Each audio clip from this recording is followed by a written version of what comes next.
manfaatnya lebih banyak kita dapatkan.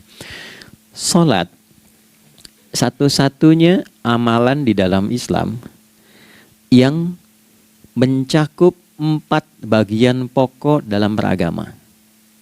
Jadi ketika seseorang menetapkan dirinya beragama dan ciri satu nilai agama itu bernilai benar, ya, dalam nanti kalau kita mau komparasikan atau kita riset, itu ciri pokoknya ada 4.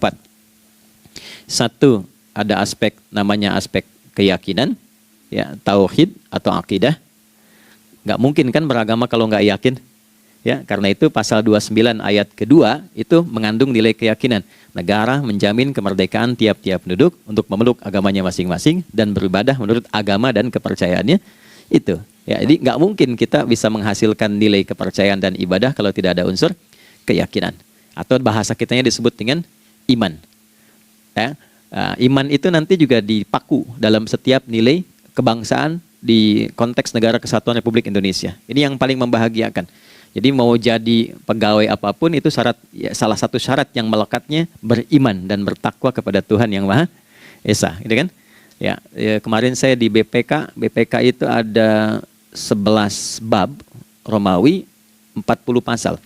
Ya, di bab yang keempat pasal 13 tentang pemberhentian dan pengangkatan itu ada 11 poin A sampai K. Di poin B yang keduanya syarat menjadi bagian dari anggota BPK itu beriman dan bertakwa kepada Tuhan Yang Maha Esa.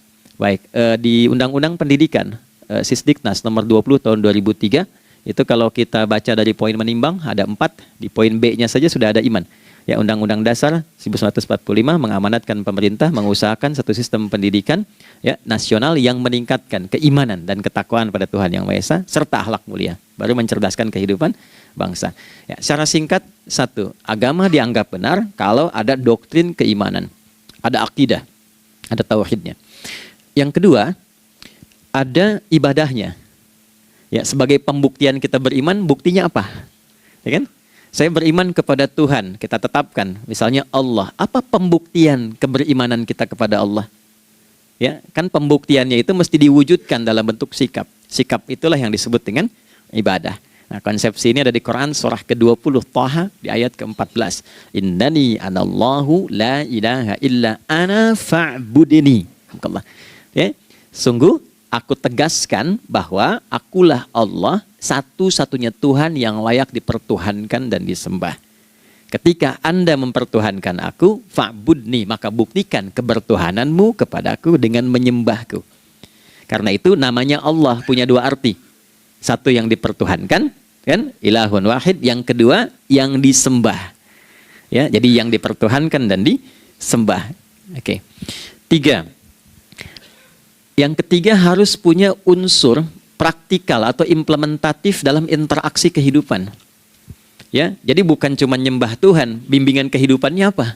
Implementasi dari ibadah itu. Ya, ciri umat beragama itu kan bukan hanya sekedar saya yakin, beriman, saya ibadah. Terus bukti ibadat yang pokok dilakukan 5 waktu dalam sehari untuk mewujudkan 5 hal ini dalam kehidupan.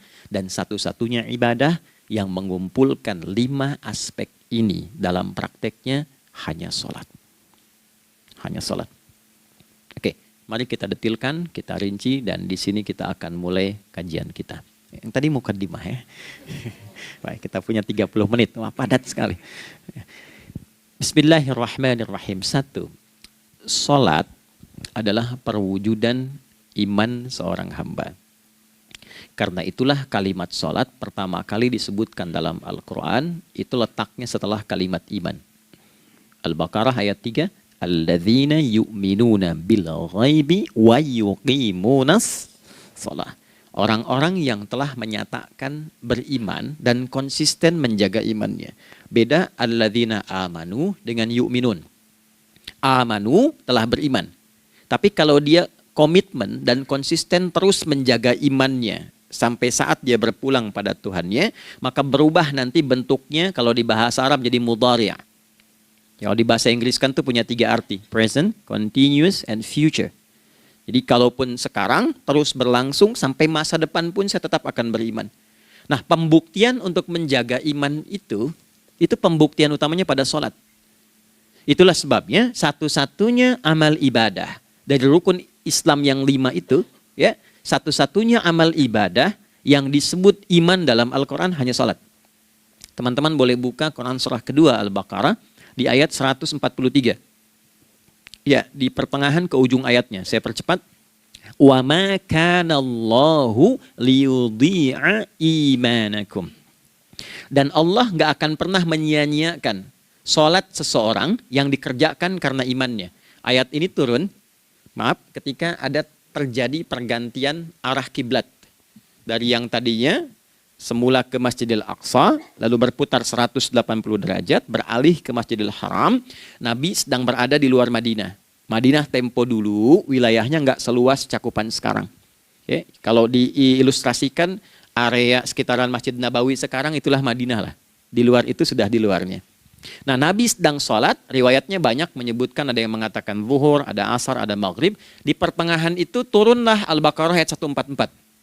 Qad nara taqalluba wajhika fis sama' falanuwalliyannaka qiblatan tardaha fawalli wajhaka syatral masjidil haram. Maka berputarlah dengan turunnya ayat ini 180 derajat menghadap ke arah Masjid Al-Haram. Problemnya adalah ketika Nabi dan pengiring beliau kembali ke Madinah, area Masjid Nabawi, kan nggak semua masyarakat ikut. Maka virallah informasi itu bahwa kiblat telah beralih ke kiblat awal, yaitu Ka'bah Al-Musyarrafah. Maka penduduk panik pada saat itu. Status sholat kami yang tadi dikerjakan bagaimana? Karena sedang nggak bisa diulang, sudah pindah waktu. Maka turunlah kemudian firman Allah yang Al-Baqarah 143 itu, wa ma kana Allahu liyudhi'a iman. Yang beriman dengan yang belum beriman adalah pada sholatnya. Jadi kalau ada orang mengatakan sudah beriman dan tidak menunaikan sholat, ini artinya keimanannya belum diakui sepenuhnya oleh Allah Subhanahu wa taala. Jelas ya? Halo, kenapa sedih begini? Maaf, saya terlalu cepat nggak? Nggak ya? Baik. Jadi dalam poin ini penting pembedanya di sholat. Itulah sebabnya kenapa dari kecil kan, usia sekian, dari mulai 3 ke arah 7 tahun contohkan. Ya, orang tuanya sholat, bentangkan sejadah. Kalau bisa, kalau anak sudah mulai suka tuh kasih model sejadah yang anak-anak sukai bentuknya. Ya, dulu ada anak saya senang model mobilan. Saya tidak sebutkan supaya tidak endorse gitu ya. Dikasih sejadah dengan pola itu, dia senang tuh ikutin. Kita nggak minta sholat, dia datang sendiri.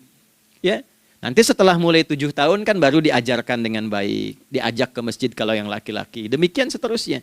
Ya, mengapa dari awal dituntun seperti itu? Untuk memberikan sebuah penguat bahwa penjagaan iman dimulai dari sejak dini. Ya, tapi di Indonesia saya perhatikan kelasnya sudah advance. Ya, TK sudah manasik gitu. Okay. Itu satu ya. Karena nanti kalau Nabi bilang begitu artinya akan terjadi orang mengatakan beriman tapi tidak sholat. Ya, makanya keras dari awal Nabi katakan bahwa pembeda antara orang yang beriman dengan yang baru klaim beriman itu pada sholatnya. Ya, pada sholatnya. Mengerjakan sholat maka sah status imannya, tidak menunaikan sholat maka bermasalah imannya. Itu poin yang pertama.